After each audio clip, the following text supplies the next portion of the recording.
شيء لله يا رمضان، شيء لله يا رمضان، شيء لله يا رمضان بالقبول والغفران. semuanya شيء لله يا رمضان، شيء لله يا رمضان، شيء لله يا رمضان بالقبول والغفران. يا حنان يا منان يا قديم الإحسان، بحر جودك مليان جد لنا بالغفران. شيء لله يا رمضان، شيء لله يا رمضان، شيء لله يا رمضان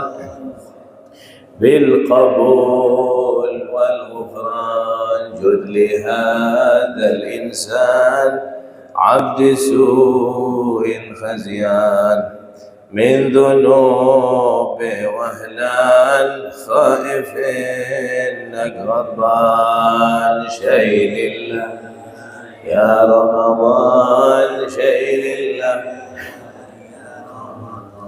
شيء لله يا رمضان بالقبول والغفران. ربنا نستعفيك، ربنا نسترضيك، ولنا ظن فيك يا رجاء للإيمان. شيء لله يا رمضان، شيء لله، شيء لله يا رمضان بالقبول والغفران. والصلاة الدائم على النبي بن هاشم، عدى من هو قائم العبادة سهران. شيء لله يا رمضان، شيء لله، شيء لله يا رمضان بالقبول والغفران. بسم الله. نويت التعلم والتعليم، تذكر وتذكير، والنفع والانتفاع والإفادة والاستفادة، والحث على تمسك بكتاب الله وسنة رسول الله، والدعاء إلى الهدى والدلالة على الخير ابتغاء وجه الله، مرضاته وقربه وثوابه. اللهم صل على سيدنا محمد صلاة تخرجني من ظلمات الوهم، تكرمني بنور الفهم، وتوضح لي ما أشكل حتى يفهم أنك أنت تعلم ولا أعلم، وإنك أنت علام الغيوب. السلام عليكم ورحمة الله وبركاته. الحمد لله والصلاة والسلام على سيدنا رسول الله محمد بن عبد الله وعلى آله وصحبه ومن والاه، ولا حول ولا قوة إلا بالله العلي العظيم. اللهم صل على سيدنا محمد الفاتح لما أغلق والخاتم لما سبق، ناصر الحق بالحق والهادي إلى صراطك المستقيم، وعلى آله وصحبه حق قدره ومقداره العظيم. أما بعد، سبحانك لا علم لنا إلا ما علمتنا، إنك أنت العليم الحكيم. وتب علينا يا الله، إنك أنت التواب الرحيم. اللهم يا من مقاليد الأمور كلها بيده، وإليه يرجع الأمر كله. يا فتاح يا عليم، افتح علينا وعليكم فتحا قريبا. رب اشرح لي صدري ويسر لي أمري، واحلل عقدة من لساني يفقه قولي، بجاه النبي وصحبه والآل. ربنا آتنا من لدنك رحمة وهيئ لنا من أمرنا رشدا. رب يسر ولا تعسر، رب تمم بالخير. يا حي يا قيوم لا إله إلا أنت، سبحانك إني كنت من الظالمين. اللهم لا سهل إلا ما جعلته سهلا، وأنت تجعل الحزن إذا شئت سهلا. والحمد لله رب العالمين. الحمد لله. Jamaah hadirin wal hadirat, jamaah masjid Fastabiqul Khairat yang dimuliakan Allah Subhanahu wa taala. Alhamdulillah, hari ini adalah hari ketiga dari bulan suci Ramadan. Jangan bilang Ramadan, tapi Ramadan. Kalau ramat itu artinya sakit mata, bahasa Arabnya.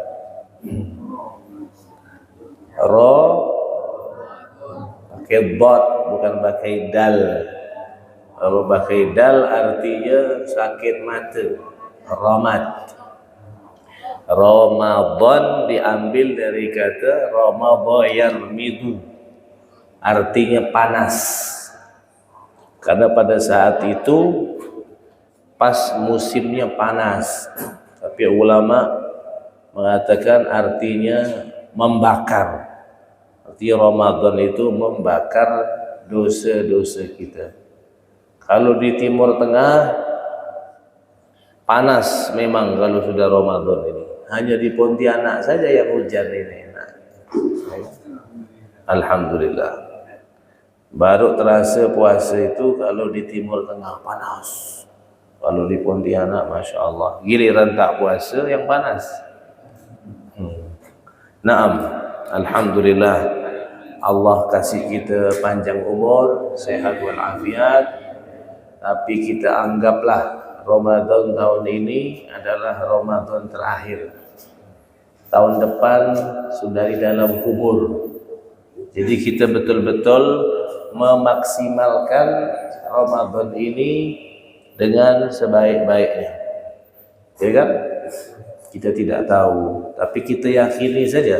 Kata Nabi Muhammad, anggaplah solat kita ini adalah solat terakhir agar kita khusyuk. Anggaplah Ramadan ini adalah Ramadan terakhir agar kita tidak menyia-nyiakan kedatangan bulan Ramadan ini. Sayyidina Umar ibn al-Khattab radhiyallahu anhu, kalau datang bulan Ramadan beliau berseru. Apa seruan beliau? Marhaban bimutahhiri dzunubina. Selamat datang bulan yang akan mensucikan dosa-dosa kami. Ini datang bulan ini untuk mencuci daripada segala dosa-dosa kita. Maka dari itu di bulan Ramadan tidak ada jarak antara kita dengan Allah. Allah dekat. Khusus ini keistimewaan Allah berikan kepada umat Nabi Muhammad sallallahu alaihi wasallam. Tak kala Nabi Musa alaihi salam dia bertanya kepada Allah, "Ya Rabb, hal akramta ahadan mithla ma akramtani haitsu asma'tani kalamak?"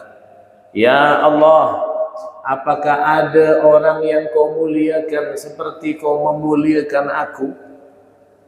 Allah muliakan Nabi Musa, bisa berbicara dengan Allah, bisa berdialog dengan Allah, bisa mendengarkan apa kalamullah secara langsung, tapi tanpa melihat, hanya mendengar saja. Wa kallamallahu Musa taklima.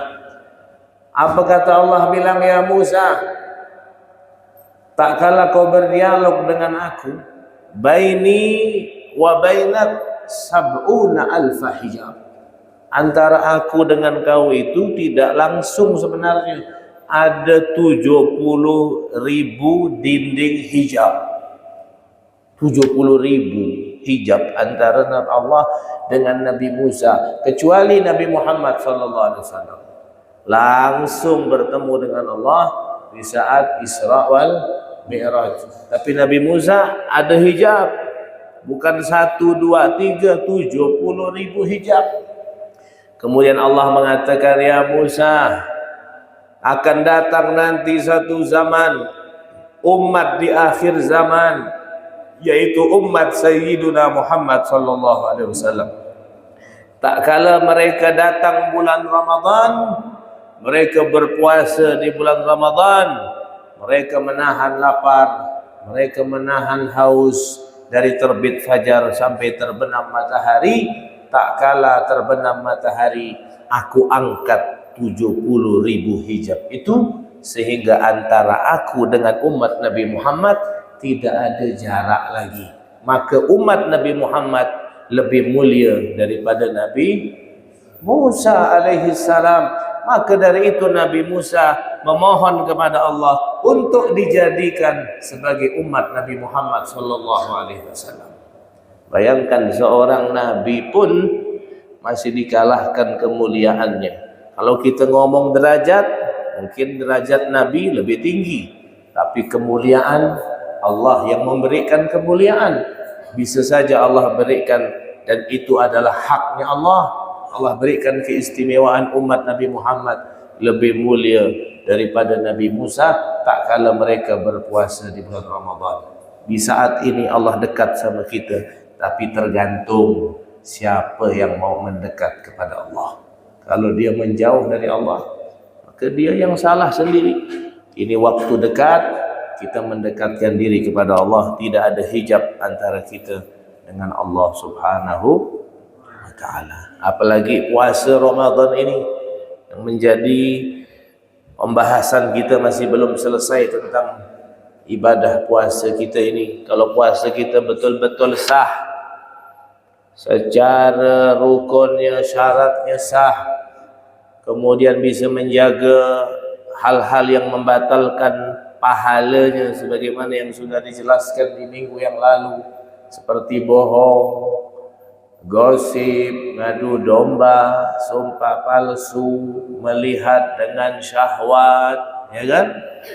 Maka puasa kita ini akan menjadi syafaat kita nanti di hari kiamat.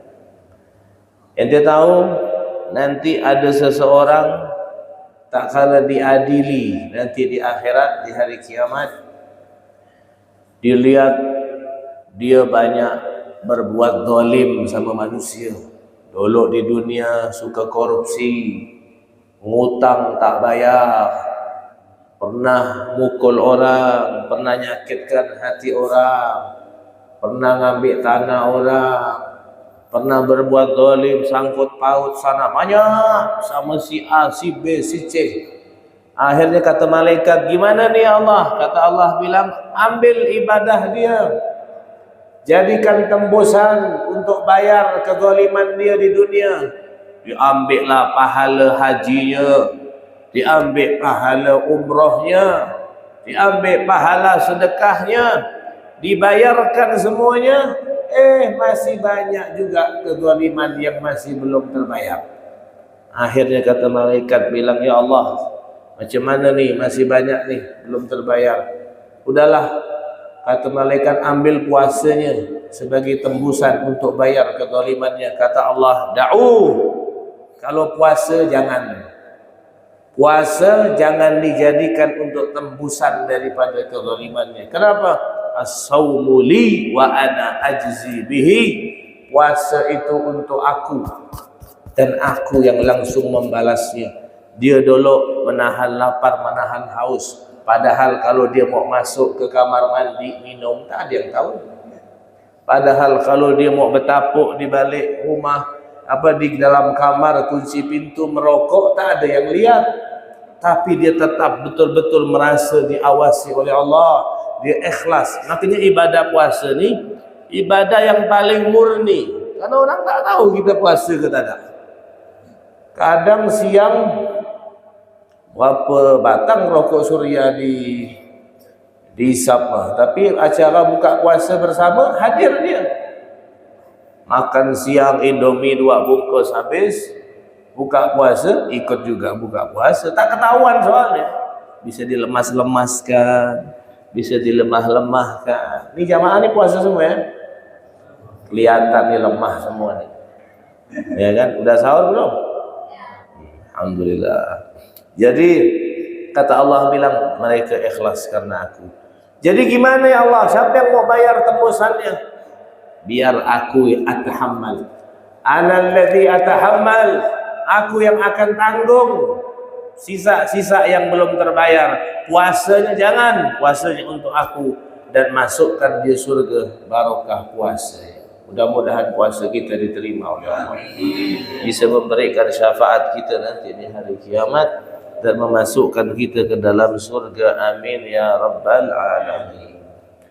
Naam, kita lanjutkan kajian kita. Ini keluar dari apa yang menjadi kajian anak ya, kajian kita hadis. Cuman karena Al-Habib Nuh belum sampai ke bab puasa, dan tak apa-apa tambah-tambah sedikit. Ana juga ada WA beliau, bilang, Beb, ini Fastabiqul Khairat ni tak ada libur-libur ni, macam mana ceritanya? Kata beliau, tak apa Beb, yang lain libur tak apa-apa, Fastabiqul Khairat jangan libur, bahaya. Jadi lanjut ya, dia bilang. Nah, udahlah. Jadi kita lanjut saja. Kita pembahasan masih belum selesai kemarin, yaitu mubtilatus shaum, hal-hal yang membatalkan puasa, yang membatalkan pahala puasa sudah kita jelaskan. Yang membatalkan puasa ada beberapa yang sudah kita jelaskan. Masih ingat? Pertama apa? Pertama yang membatalkan puasa apa? Murtad. Kemudian yang kedua, haid dan nifas dan wiladah. Yang ketiga, gila. Yang keempat, pingsan. Yang kelima, berhubungan intim. Sekarang yang keenam. Yang keenam adalah al-mufattirus sadis, usulu ainin min manfadin maftuh ilal jawf.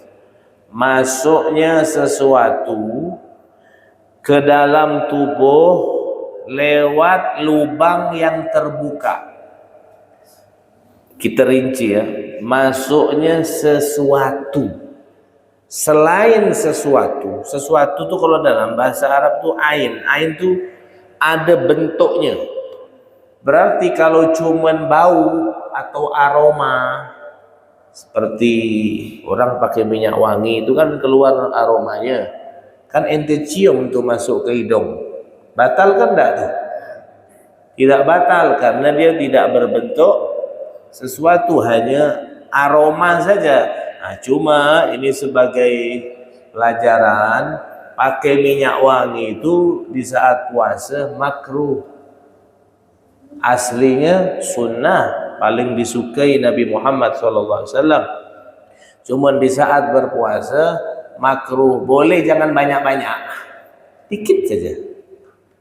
Jangan bertepek-tepek begitu. Akhirnya itu makruh. Wallahu a'lam kenapa makruh.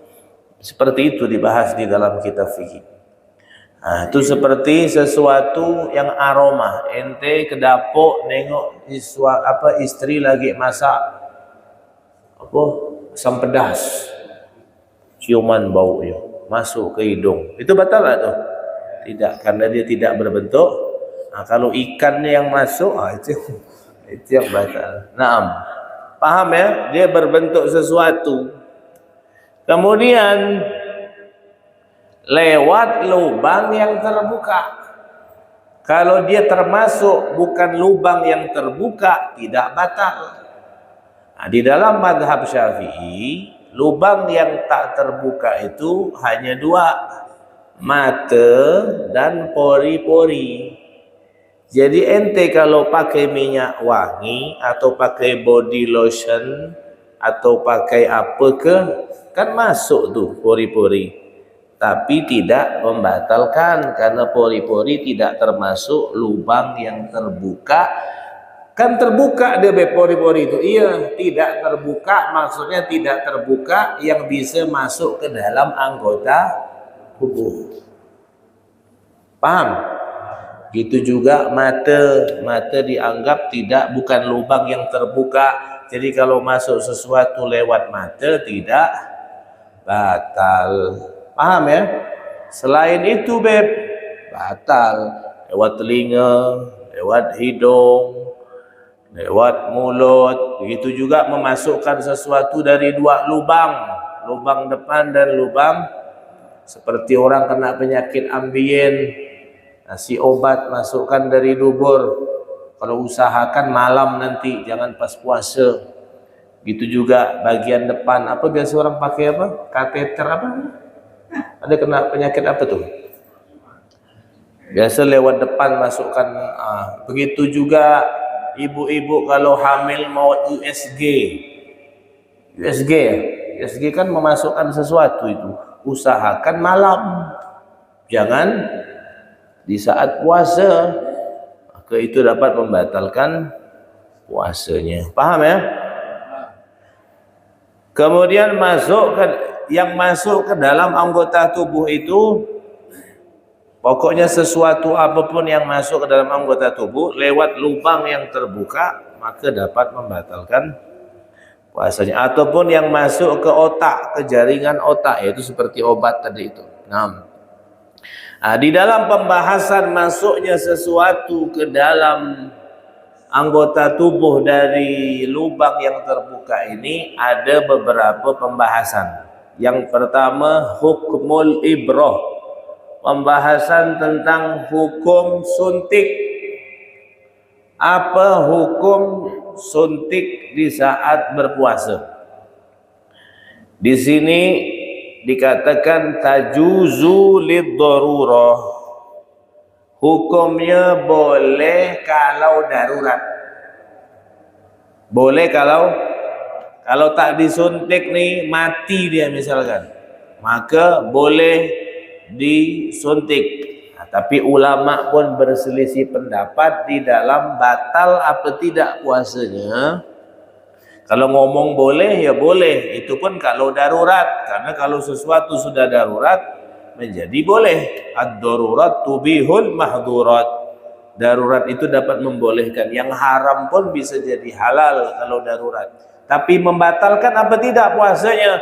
Maka ulama ada 3 pendapat.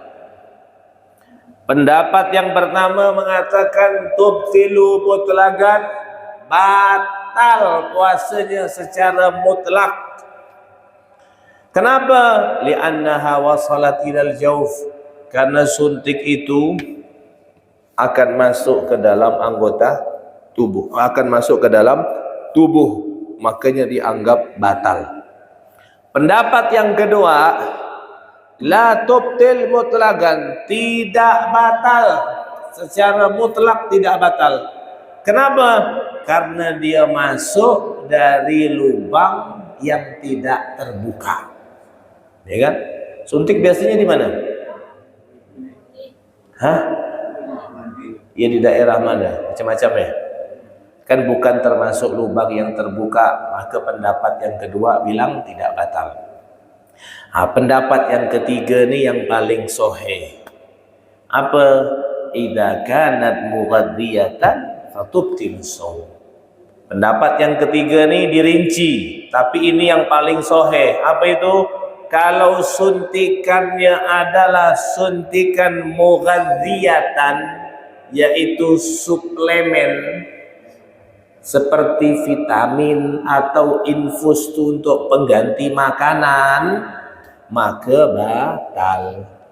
Tapi kalau bukan suplemen, hanya sekedar obat saja, maka dia dibagi jadi 2. Kalau suntiknya lewat urat-urat yang tidak berongga seperti pembuluh darah, maka batal.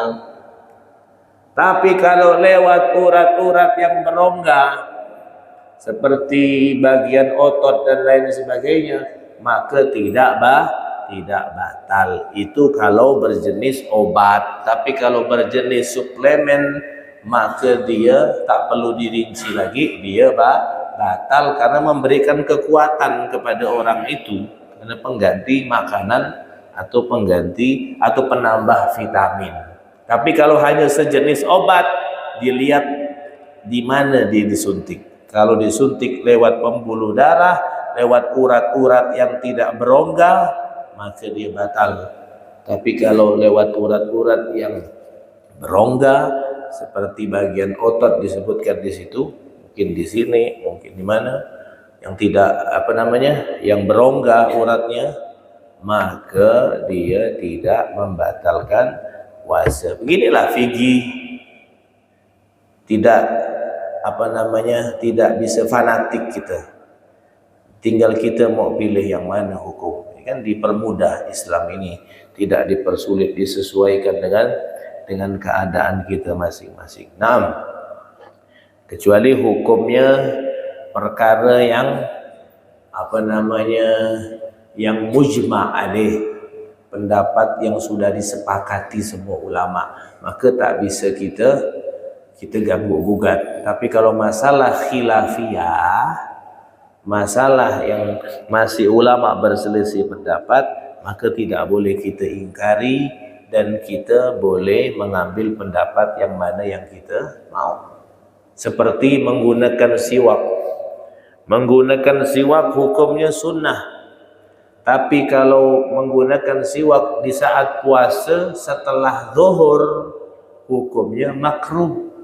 Tapi Imam Nawawi bilang tidak makruh. Imam Nawawi bilang tidak makruh, siwak saja tidak apa-apa. Ada pun ulama lain bilang makruh. Kenapa makruh? Karena dapat menghilangkan bau mulut kita. Sedangkan bau mulut itu yang kita harapkan. Nabi Muhammad bilang mulutnya orang yang berpuasa itu lebih wangi dari minyak misik, tapi di sisi Allah, bukan di sisi manusia. Di sisi manusia tetap bau. Di sisi Allah lebih wangi dari minyak misik. Kalau pakai siwak kan nanti hilang baunya. Akhirnya tak dapat kita fadilah yang lebih wangi dari minyak misik. Nah, cuman Imam Nawawi bilang tak masalah, pakai saja siwak. Kan berbeda pendapat. Anda lihat sebagian guru-guru ada itu di Yaman, ada yang habis zuhur masih pakai siwak. Ada yang mengatakan ba'da zuhur masih boleh, yang tak boleh itu ba'dal asar. Ada yang tetap pendapat ulama kebanyakan tidak mau pakai siwak habis zuhur karena ingin mendapatkan fadilah mulut bau minyak misik tadi itu. Tergantung kita, fikih seperti itu. Sifatnya dinamis. Bisa kita pilih. Naam. Kemudian apalagi yang berkaitan dengan masalah masuknya sesuatu ke dalam tubuh ini, yaitu hukmun nukhamah. Hukum menelan dahak.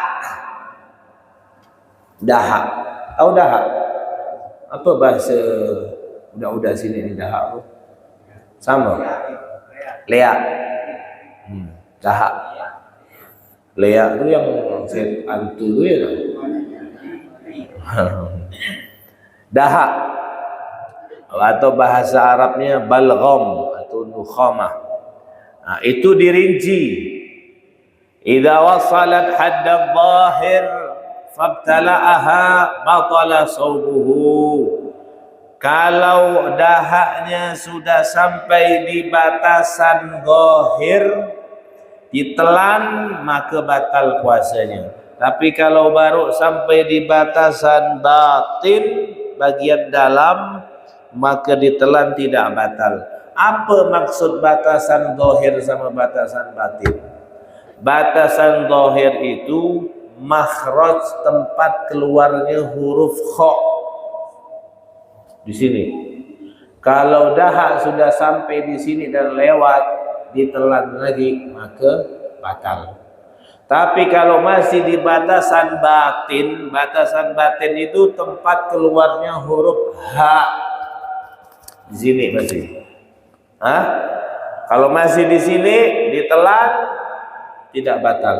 Tapi kalau sudah lewat makhrajnya huruf kha, batasan zahir ditelan lagi, maka batal. Tapi ada ulama yang meringankan. Mungkin susah menghindari dahak nih, maka diperbolehkan selagi belum keluar dari batas bibir. Selagi masih dalam mulut, telanlah, tak apa-apa. Yang penting nanti ada syaratnya masuk ke dalam pembahasan hukum yang berikutnya, yaitu hukum menelan air ludah. Ini kurang lebih ini. Air ludah itu boleh tidak kita telan? Hukumnya menelan air ludah karena susah untuk menghindari. Mungkin biasa orang puasa ni malah nak beludah terus ya. Susah, maka diperbolehkan dengan 3 syarat. Kita masukkan juga hukum menelan dahak tadi itu. Yang pertama, air ludahnya murni, tidak bercampur sesuatu apapun. Makanya usahakan sebelum azan subuh itu, habis sahur, betul-betul sikat gigi, bersihkan. Jangan sikat gigi nanti pagi. Jadi kalau air ludah kita itu biar murni, nanti bercampur sama bekas ubi apa, nanti ditelan, batal lah dia. Karena air ludahnya sudah tidak murni lagi, masih ada bekas daging rendang tuh nyangkut di gigi. Air ludah, nyaman nih rasa rendang sikit nih, telan, batal nanti karena air ludah itu tidak murni. Yang kedua, air ludahnya suci. Maksudnya apa, Beb? Tidak bercampur dengan najis. Mana tahu ada darah, ada apa di gigi ente, akhirnya ente telan, najis.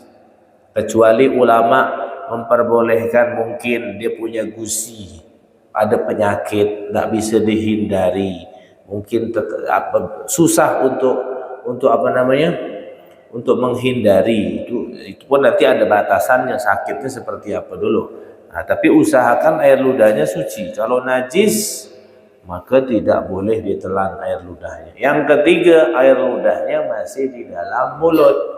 Kalau udah keluar dari batasan merahnya bibir ini, ditelan lagi, dimasukkan lagi, ditelan, maka batal. Selagi masih di dalam mulut, yang penting murni, tidak najis, maka boleh ditelan. Ya, telan saja, tidak apa-apa. Yang penting memenuhi syarat.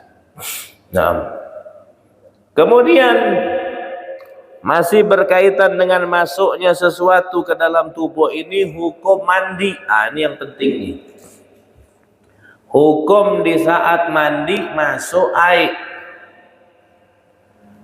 Kata ulama mengatakan, kalau mandinya adalah mandi yang wajib, seperti mandi junub, ataupun mandi yang sunnah, seperti mandi mau sholat Jumat sunnah, maka kalau dia mandi, kalau masuk air, maka tidak membatalkan puasanya. Yang penting dia tidak sengaja, maka dia tidak batal puasanya. Tapi dengan syarat mandinya pakai siram, bukan mandinya nyelam. Kalau mandinya nyelam, maka batal. Kalau mandinya hanya siram, masuk air tak sengaja, maka tak batal. Yang penting mandinya wajib atau mandi sunnah. Ini kalau mandi biasa, bukan wajib, bukan sunnah. Mandi seperti biasa, mandi hari-hari kita, biar sejuk, biar dingin, biar segar, biar bersih, mandi kita biasa. Maka kalau kemasukan air, mau tak sengaja pun batal puasanya. Mau dia pakai siram, apalagi pakai nyelam. Maka usahakanlah kalau pagi-pagi ini di saat puasa ini, mandi kita basuh badannya, kepala jangan. Ya, lebih menghindari. Karena tak sengaja pun masuk tetap batal. Karena dia bukan mandi wajib dan bukan mandi sunnah. Tapi kalau dia mandi wajib, mandi sunnah, tak sengajanya tidak batal. Tapi kalau mandi biasa, walaupun tak sengaja, batal. Usahakan mandi bagian bawah saja, kepala. Takut, apalagi yang mandinya pakai shower, itu lebih berbahaya lagi. Terus yang ke salon, habis digunting, dikeramas, hati-hati tuh, bilang ke tukang cukurnya tuh, hati-hati nyucinya, takut masuk air ke telinga. Karena tak ada cukur wajib, cukur sunnah pun cukur biasa, maksudnya masuk air nanti batal. Jadi usahakan mandinya tuh bagian bawah saja. Naam, paham ya? Kemudian di saat kita wudu, Kan sunnahnya wudu itu madmadah, berkumur-kumur. Kemudian istinsyak, memasukkan air ke dalam hidung. Di saat berpuasa boleh, tapi jangan berlebihan. Jangan berlebihan. Kalau wudunya adalah wudu yang wajib, seperti wudu pada umumnya, wudu, kemudian mandi, seperti mandi yang wajib. Mandi wajib itu kan sunnah juga, kumur-kumur. Kan ada beberapa sunnah di saat mandi itu kumur-kumur.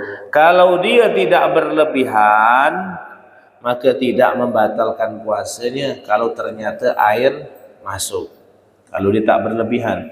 Tapi kalau dia berlebihan, batal puasanya, karena berlebihan di dalam kumur-kumur dan memasukkan air di dalam hidung itu hukumnya makruh di saat berpuasa. Jadi kalau masuk batal, kan ente sudah dilarang jangan berlebihan. Kenapa ente berlebihan? Masuk batal. Tapi kalau tidak masuk, ya tidak batal.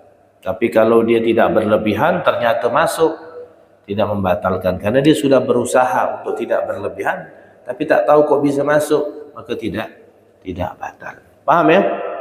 Tapi kalau kumur-kumurnya bukan karena wudu, bukan karena mandi wajib, kumur-kumur saja, pengen kumur-kumur pakai es misalnya, oh nyaman nih nampak nih kumur-kumur pakai, iseng-iseng gitu kan, dulu kita masih kecil-kecil begitu tuh ya, kumur-kumur pakai es sirup ke, kumur-kumur pakai air, bukan karena wudu wajib, bukan karena mandi wajib. Maka ataupun yang bukan wajib itu kumur-kumur di saat wudu tapi basuhan yang keempatnya. Nah, yang keempatnya itu kan bukan wajib, itu kan 3 saja yang sunnahnya, yang keempat tak termasuk, ya kan? Maka kalau kemasukan air, walaupun dia tidak berlebihan, tetap puasanya batal. Iseng-iseng misalkan, bukan wudhu, pergi ke masjid, ambil keran, mau kumur-kumur, ataupun hari hujan, ditada yang hujan. Kumur-kumur, walaupun tak berlebihan, masuk, batal. Begitu juga basuhan yang keempat dari wudhu, kumur-kumur, 1, 2, 3, yang keempatnya, walaupun tak berlebihan, kalau masuk, batal. Ini kalau masuk, kalau tidak masuk, ya tidak batal. Paham ya? Nah, itu yang berkaitan dengan masuknya sesuatu ke dalam tubuh. Sekarang yang membatalkan puasa berikutnya, yaitu al-istimna. Apa al-istimna? Onani. Apa onani itu? Talabu khurujil mani, memaksakan diri untuk mengeluarkan air sperma. Ataupun perempuan apa nama?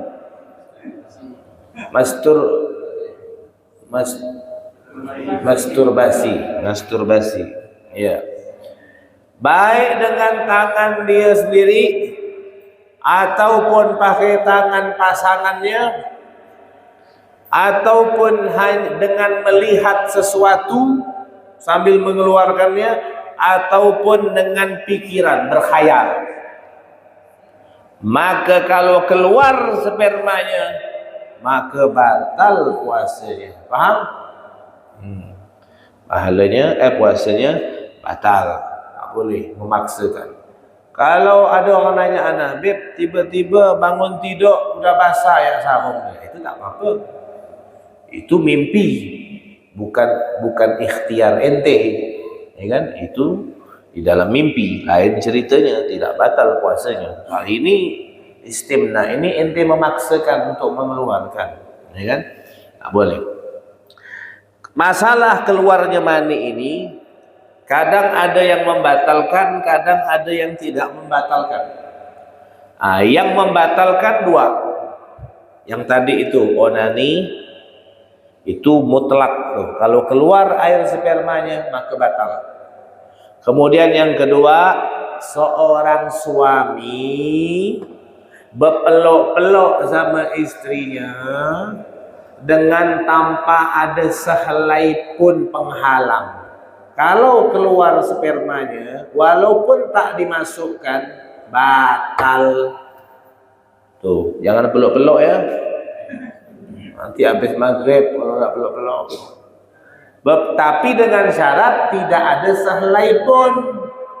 Kalau berpeluk-peluk dia masih pakai baju beb, masuk ke dalam yang tidak membatalkan kalau keluar sperma. Yang pertama, kalau dia berpeluk sama istri tapi masih ada pakai pakaian, masih ada penghalang baju atau apa, andaikan keluar spermanya tidak batal karena masih ada. Kalau tak ada penghalangan, berarti kan niat betul nak keluar tu kan. Kalau memang dia tidak ada penghalang sama sekali. Tapi kalau ada penghalangnya pakai baju atau apa, kalau dia berpeluk-peluk kemudian keluar, tidak batal. Kemudian yang kedua yang tidak batal adalah apabila keluar air spermanya itu tanpa peluk-pelukan, tapi hanya dengan melihat atau dengan berfikir. Kalau yang tadi onani sambil melihat dan berfikir, itu batal. Ini tidak onani, cuma berkhayal ya begini, berkhayal, dihayalkannya siapa begitu, tiba-tiba keluar, tidak batal. Atau sambil melihat apa, melihat dinding, mantap, dinding cantik, dinding ini misalnya, akhirnya keluar, tidak batal puasanya, cuma pahalanya batal karena melihat dengan syahwat. Bukan melihat yang syahwat ini hanya yang haram, yang halal pun kita lihat membatalkan pahala puasa. Puasanya tidak batal, cuma pahalanya yang hilang. Maka ibu-ibu kalau mau jawab-jawab malam, jangan pagi-pagi. Apa jawab-jawab bahasa Pontianak? Kelenjet tu. Kalau nak kelenjet sama suami nanti malam, jangan pagi-pagi, jangan pakai baju haram, baju dinasnya nanti malam pakai, siang-siang nanti suami mandang syahwat, batal pahala puasanya. Puasanya tidak batal kecuali melihat, berkhayal sambil onani keluar, maka batal. Kalau tidak onani, cuma berkhayal keluar, tidak batal. Kemudian tadi itu berpeluk-peluk sama istri, tak pakai sehelai pun, kalau keluar spermanya batal. Kalau berpeluk-peluk masih pakai baju, keluar tidak batal, cuma pahala puasanya batal, sama aja, ya kan? Puasanya sah, tapi pahalanya tak dapat. Kerja sebulan tak digaji, mau ente? Ya kan tak mau kita. Jadi sama aja itu kan. Jadi betul-betul lah kita ni puasa, iktikaf, menjauh, ya kan? Jaga jarak dulu, ya kan? Kan cuma sebulan saja kita dilatih ni. Sebulan, habis sebulan nanti balik seperti semula lagi, mau berpeluk, mau apa, ya kan? Hatta malam pun para ulama-ulama walaupun halal, tetap mereka fokus ibadah, menjauh dari anak istri dulu. Sebulan ini betul-betul maksimalkan untuk ibadah kepada Allah. Tapi ada pula tu ulama yang bilang yang dia tu berbuka puasa, habis buka puasa langsung berhubungan sama istrinya. Kenapa? Biar malamnya ibadahnya fresh, plong, enak, ya kan? Tak kepikiran lagi. Tinggal ente yang mau ikut yang mana. Asal siap ya kan? Selesai pembahasan masalah yang membatalkan puasa. Kita ulang lagi ya. Yang pertama murtad, yang kedua haid dan nifas, yang ketiga gila, yang keempat pingsan, yang kelima berhubungan, yang keenam masuknya sesuatu ke tubuh dari lubang yang terbuka. Yang keenam onani, ya kan, istimna, itu onani. Kemudian yang ketujuh apa tadi? Belum yang ketujuh. Yang ketujuh udah.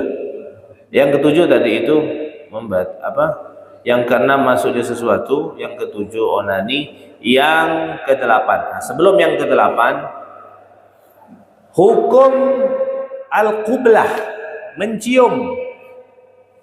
Hukum mencium pasangan. Bukan berpeluk-peluk nih, cium ya sedikit gitu. Batal enggak puasanya? Kata ulama, hukum mencium pasangan, ini pasangan yang halal nih, apalagi yang haram. Yang halal ya nih, hukumnya jadi haram kalau dapat membangkitkan syahwat. Kalau sekiranya tak bangkit syahwatnya, tak apa-apa, tak ada haram. Tapi kalau ente tahu dengan mencium ini dapat membangunkan yang tidur, bahaya, haram hukum, tak boleh kau cium-cium, ya kan? Tapi kata ulama, kalaupun kau tahu kau tidak akan syahwat dengan mencium, tapi lebih afdol pun kau tinggalkan, jangan kau cium di saat kau berpuasa. Tapi kalau di saat mencium itu sampai dia inzal, keluar spermanya dengan sebab cium pun tidak batal, cuman pahala puasanya batal. Nah, yang terakhir, yang membatalkan puasa adalah muntah sengaja. Bukan muntah tak sengaja, muntah sengaja dikorek-korek atau gimana. Muntah, dibikin-bikin muntahnya sampai dia muntah, memaksakan diri biar muntah, maka batal walaupun keluarnya sedikit. Kalau memaksakan untuk keluar muntah. Tapi kalau muntahnya tak sengaja, muntah itu apa? Muntah itu adalah makanan yang sudah melewati tenggorokan, kemudian keluar lagi, mau dia berubah warna atau tak berubah, mau berubah bau atau tak berubah, mau banyak atau sedikit, kalau sudah lewat tenggorokan keluar lagi, itu namanya muntah. Maka muntah itu kalau keluar, maka mulut kita jadi najis. Maka karena mulut kita najis, wajib kita basuh dulu mulut kita pakai air. Bahkan ulama bilang berlebihan pun kumur-kumurnya tak apa-apa. Kenapa? Karena menghilangkan najis diperintahkan di dalam agama. Jadi diusahakan dibersihkan kalau habis muntah itu. Paham ya? Nah, bersihkan karena mulut kita jadi najis. Itu juga anak kecil, Bu, di saat nyusukan anak, misalkan dia muntah, habis dia muntah jangan langsung disusukan lagi, najis lah. Bersihkan dulu, suruh dia minum, suruh bersihkan dulu mulutnya karena mulutnya najis. Nah, itu yang membatalkan puasa. Kalau tidak sengaja tidak batal, cuma mulutnya najis. Tapi kalau disengaja dikeluarkan muntahnya, maka batal puasanya. Nah, terakhir, orang-orang yang tidak berpuasa itu menjadi 4 golongan. Golongan pertama yang wajib qadha dan fidyah. Golongan kedua yang wajib qadha tapi tidak fidyah. Golongan ketiga tidak wajib qadha tidak fidyah. Golongan yang terakhir adalah yang tidak wajib qadha dan tidak wajib fidyah. Siapa-siapa ini biar kita tahu. Nah, yang pertama, yang wajib qadha dengan fidyah. Qadha wajib, bayar fidyah pun wajib. Siapa itu? Yang pertama, seseorang yang berbuka puasa atau tak puasa karena takut kepada selain dirinya. Siapa itu? Ibu yang hamil dan ibu yang menyusui. Dia tak puasa karena takut kepada selain dia, yaitu takut kepada anak yang disusukannya atau karena anak yang dikandungnya. Maka dia wajib qadha dan wajib fidyah. Kecuali dia takut untuk dirinya. Kenapa kau tak puasa? aku takut nanti aku lemah karena aku hamil. Takut kepada dirinya, bukan karena bayinya.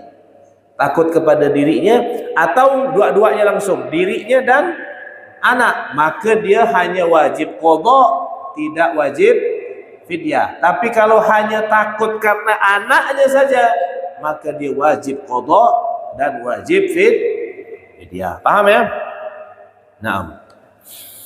Kemudian yang kedua yang wajib qada sama fidyah adalah orang yang masih punya utang Ramadan tahun kemarin dan dia tak ada uzur, dia bisa mengqada tapi sampai Ramadan ini belum diqada, maka dia wajib qada dan fidyah.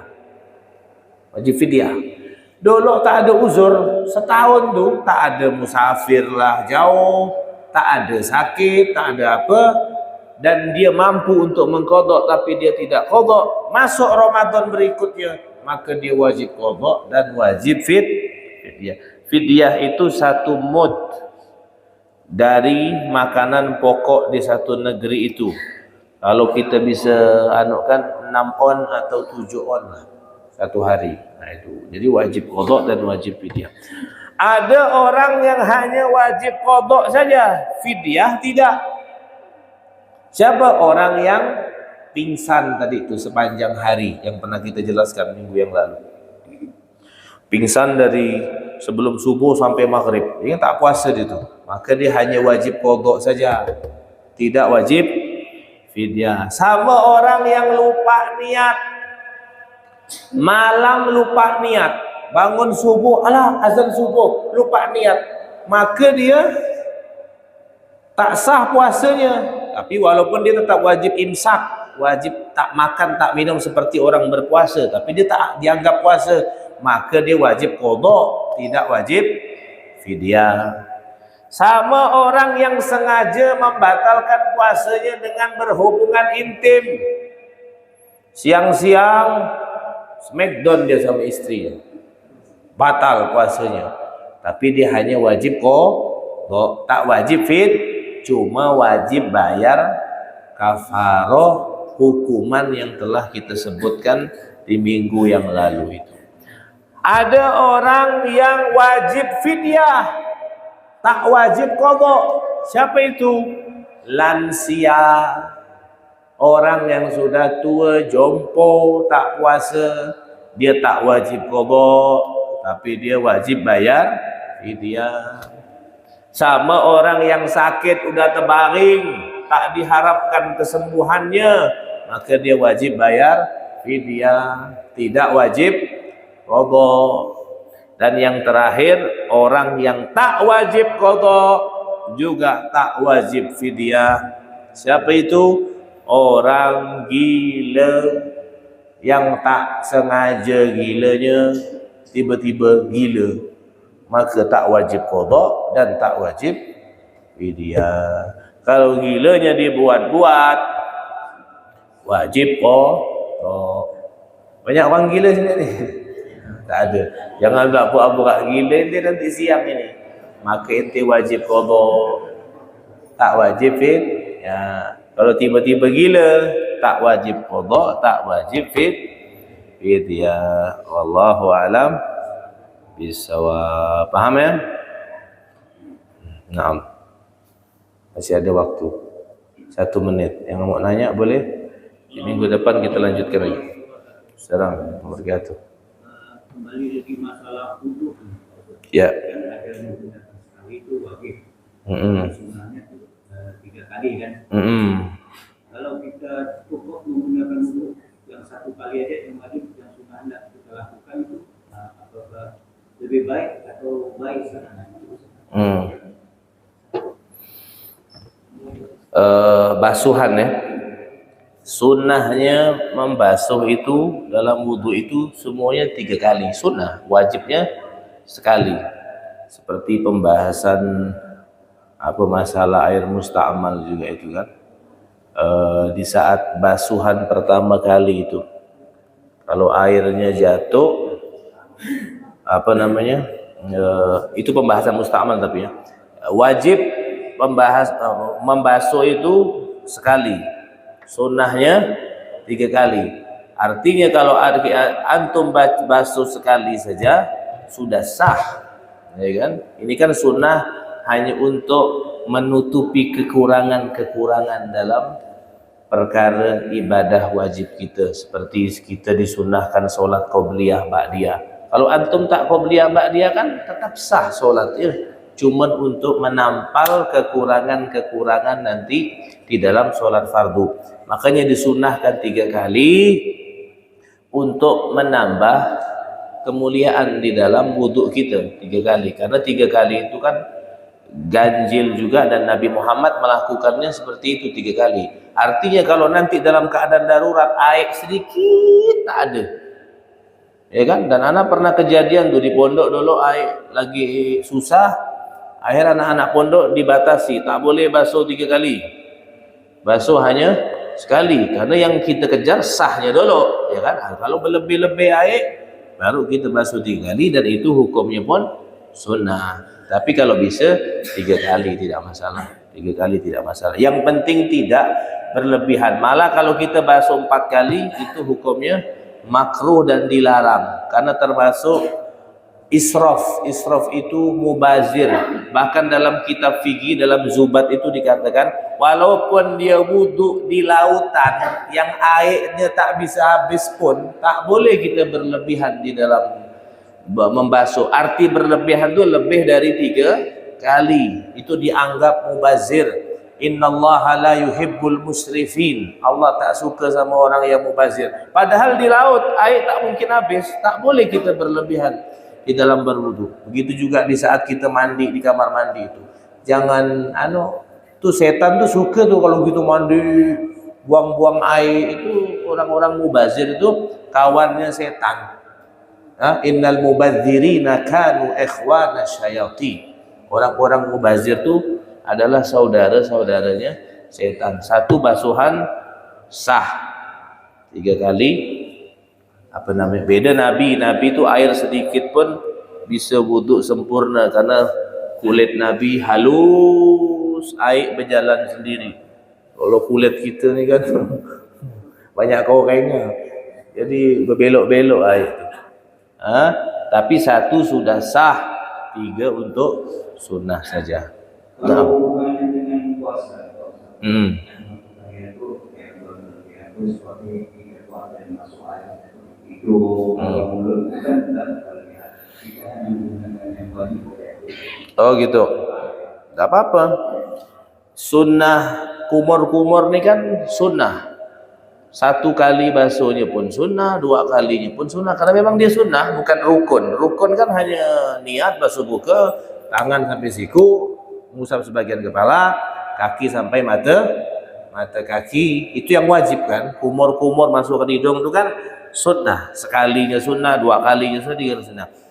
Kata ulama tetap boleh dianjurkan itu kumur-kumur, cuman jangan berlebihan. Tapi kalau ente mau lebih berhati-hati, tinggalkan pun tidak masalah, tidak masalah. Kalau ente merasa tak aman, jadi kalau kumur-kumur nih, walaupun tak berlebihan nih, takut ya masuk nih, udah jangan. Yang penting kita kejar sah dulu wudhu kita kan, yang wajib sudah kita lakukan, yang sunnah kan tidak masalah. Nah, seperti siwak lah, siwak kan sunnah. Habis zuhur bilang makruh, tapi tetap yang penting ada ulama yang bilang boleh, seperti Imam Nawawi bilang boleh, ya pakai siwak kalau mau pakai siwak, ya kan. Mau kumur-kumur boleh, yang penting jangan berlebihan. Kalau berlebihan itu artinya kan memang masukkan, seperti masukkan air ke dalam hidup, ya kan. Mau sampai ini kan dikeluarkan lagi, istinsyar namanya. Nah, kalau bulan puasa sikit ya, dengan ndak ya itu ya. Kalau merasa tak aman pun jangan sama sekali, tidak masalah. Nah, perkara sunnah bukan rukun. Kalau rukun tetap harus kita basuh. Naam, wallahu a'lam. Ada pertanyaan lain? Allah banyak ini, 1, 2, 3. Tak cukup waktu ni. Ibu-ibu ya. Kalau lihajatin karena dia perlu, tak batal. Seperti ibu-ibu yang masak, tak apa-apa. Yang penting jangan ketelan ya. Jangan dirasakan ala nyaman ni telan sikit, batal. Bapak-bapak yang bukan masak tak boleh. makruh. Cuba gak rasa, kata dia, ni asin ke tak ada ni? Bukan tugas kau yang rasa, bini yang masak. Kecuali memang di rumah tugas masaknya suami. Kan kayak di Yaman tu kan rata-rata laki-laki yang masak. Pokoknya lihajatin, karena ada keperluan. Ya kalau tak dirasa nanti bahaya juga. Maka boleh. Kalau tak ada hajat, tak ada batal, cuman makruh. Makruh. Ya kan? Nah, tapi kalau masuk, batal. Nah. Udah, itu ya. Ini tak apa-apa. Sehari 5 kali pun tak masalah. Yang penting betul-betul ente ada hajat, bukan main-main. Ya kan? Perlu betul. Ini kecuali ente masih bisa nakar. Ini kalau ngasih segini ini insya Allah aman. Tapi kalau ragu-ragu, rasa tak apa-apa. Mastikan. Nampak masa zaman tuan ni. Bolehlah kirim-kirim ke rumah anak ni. Nah, lanjut. Allah, ini belumnya.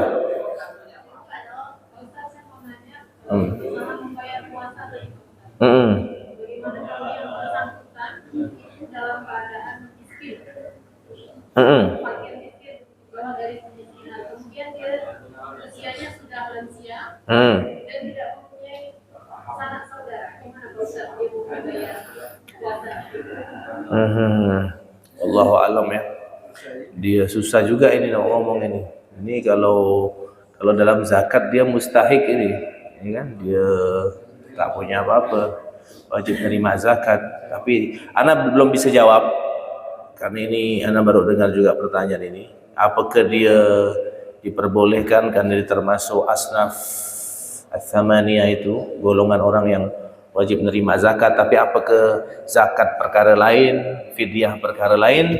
Ana belum bisa memastikan. Ini hukum fikih, ana tidak bisa main-main. Ana tidak tahu, ana bilang tidak tahu. Wallahu alam, nanti coba ana tanya ke guru-guru yang di Yaman masalah ini. Ini mantap nih pertanyaan ini.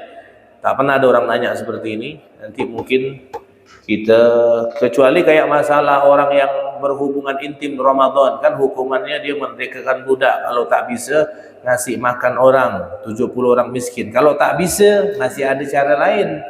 Puasa 2 bulan berturut-turut. Kalau ini kan dia pun memang tak puasa karena dia tua. Mau diqadha yang memang dia tak wajib qadha, dia hanya wajib fidyah. Mau bayar fidyah, duit dia tak ada, keluarga pun tak ada. Wallahu alam, apakah dimaafkan oleh Allah? Apakah ada cara lain? Nanti ana pastikan minggu depan ana jawab insyaallah. Nah. Ayo. Dipending minggu depan insyaallah. Pertanyaannya minggu depan. Mudah-mudahan panjang umur, sehat walafiat. Wallahu a'lam bishawab. Subhanakallah bihamdik, asyhadu an la ilaha illa anta astaghfiruka wa atubu ilaik. Kalaupun mau nanya di depan ya nanti. Di mobil. Assalamualaikum warahmatullahi wabarakatuh.